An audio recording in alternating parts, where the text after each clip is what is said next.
This game came up in the Steam store with positive reviews, which was what drew my attention to it. However, I expected a little bit more from it than I got. Duncan and the Wisp is an action and sort of puzzle game about a mouse who is chosen as the hero who is prophesied to save the world from the Shadow, and to do this he must collect the 4 elemental gems to power up the Staff of the Ancients by beating their elemental guardians. So, one by one, you travel through a portal to the Earth, Fire, Ice and Wind realms to collect the gems, then get your final showdown with the Shadow in, you guessed it, the Shadow realm. The game premise and the level design is pretty good, the music is nice, fitting to the mood, and the character dialogue is pretty good too, minus a couple of spelling errors. Those parts of the game are well done, as are the extra challenges the game gives you when you meet the ice and wind elements. You can get between 1 and 2 hours of play out of the full length of the game, which isn't bad for a game like this as well. I have 3 major issues with the game though. My first one is the controls. Both movement and attack are done by left clicking with the mouse, which can be a problem when you're in a swarm of enemies. The skeletons are so thin in frame that it's hard to catch their hitboxes sometimes, so instead of keeping yourself at a distance and fighting them, you end up bashing them, running away, trying to bash them again, but then end up running into the midst of them when you miss their hitbox and click the ground, and then getting surrounded. Also, particularly on the ice level, the movement distance was a bit broken, and Duncan was sliding back and forth several times before coming to a halt, which made the combat horrendous, because I was clicking to attack and just ending up sliding all over the place. General movement had a slight delay on click, which was a little disorientating to begin with as well. Sometimes the dash ability was disrupted by the fact that if you didn't click in exactly the right place to line Duncan up with the edge of a ravine, he would tilt to an angle and the game wouldn't accept the dash. Then I had to move back and forth to line him up so I could make the jump. None of this was helped by the fact that my game was lagging pretty regularly all the way through, particularly at parts with more challenging graphics. My second big problem was the camera angle. Fixed where it was, and fairly close in on Duncan, it made it a bit of a nightmare to see down the ends of roads or even further up the map, particularly in areas where you had to dive from cover to cover. Every run was a leap of faith with no confirmed destination. And there are areas of map that spiderweb into different paths. Some are dead ends, and one carries on through the level, but you can't tell the difference between these, and particularly in the beginning, I was heading down and back out of paths because I didn't want to commit in case I missed anything. A chance to see a slightly more zoomed out view of the level would have been pretty handy.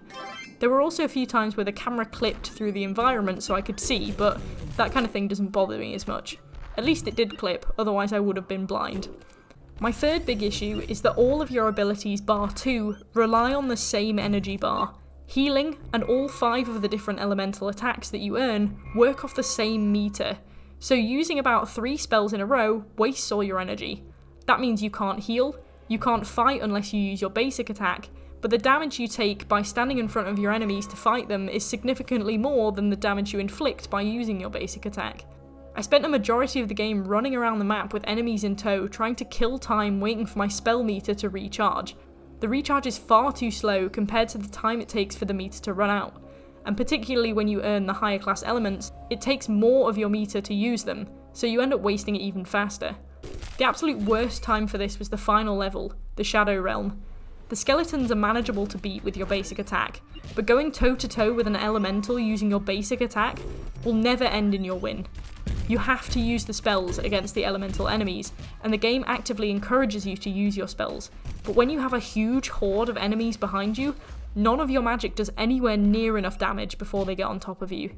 And you can't heal, because you've burned out your magic meter on fighting. The game tried to resolve this by giving you the ability to summon an elemental when you're on low health, and that did come in useful when it hit, and when you had long enough to discharge it. In the Shadow Realm, I had so many elementals following me that they would kill me before I had a chance to use the summon, and the stream of them was so long that I couldn't even run away, and if I could, the level design led me straight into a narrow part that just funneled me headfirst into my death. Sometimes, particularly in this case, far too many enemies spawn at once for you to be able to handle with your magic meter, so much so that the elemental enemies en masse are way harder to beat than the elemental guardians. I had a few other minor issues, like the pyramid puzzle breaking if you click too fast and misaligning itself. That means that it won't accept the right combination unless you reload, but luckily the checkpoint makes that fairly easy.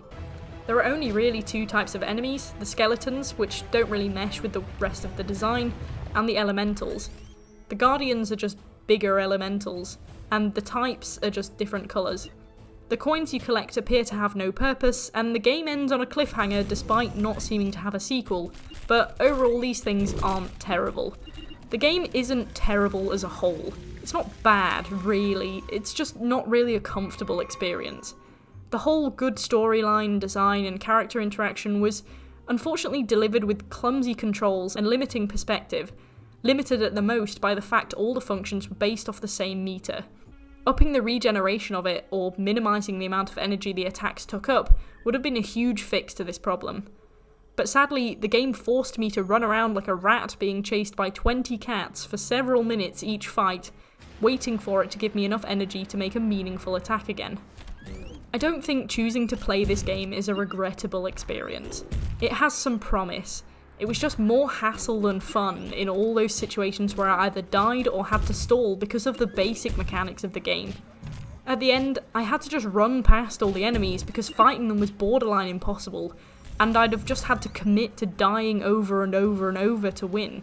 Without that mechanic blocking the way, I would have been able to engage with the level enemies a lot more, and it just would have been a lot less frustrating. I'm torn between giving this game a 4.5 or a 5 out of 10, because the controls were like trying to tame a bucking bronco, and the attack mechanism was just rubbish. But had it been easier to discharge more attacks before you ran out, I think with the amount of enemies in the first 4 levels, the game could potentially have been a little too easy, the bosses especially. Making the controls easier and more or harder enemies would have balanced this game a lot better, but that doesn't excuse that the controls shouldn't be that hard or frustrating to work. I think I'm going to play it harsh and give the official stamp of a 4.5. It's not bad, and if you play it and enjoy yourself, then I won't find that surprising. But the story would have been much more engaging if I hadn't forgot what I was actually doing between running laps of the level trying to keep myself alive, and the clumsy, broken controls just outweighed all the good things the game had to offer too much for me. So, that's it. Duncan and the Wisp, you get a loose 4.5 out of 10.